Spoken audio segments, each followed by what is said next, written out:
dumarka ka macaansadaan maxaa u dhahaa luqadda ingiliishiga kintirka ku daye indhaha taaginay waxaan barnuunaa meeshaan caad ma yaal okay kintirka haddaa dhahday clitoris jawaabtaada way saxan tahay clitoris haddaa dhahday jawaabtaada way saxan tahay kintirka luqadda ingiliishiga waxaa loo yaqaanaa clitoris ma dhahday hambalyo luqadaada way fadhisaa okay gudniinka sunnada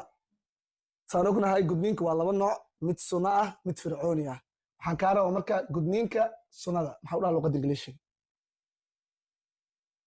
isku daye indhaha taagine okay haddaa dhahday sunna circumcision jawaabtaada way saxan tahay sunna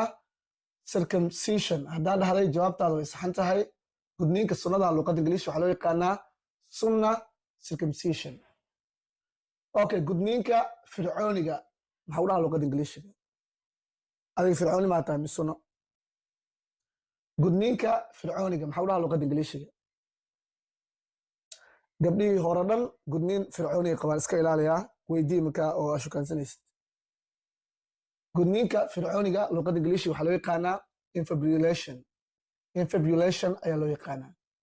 infabulation waa gudniinka fircooniga infabulation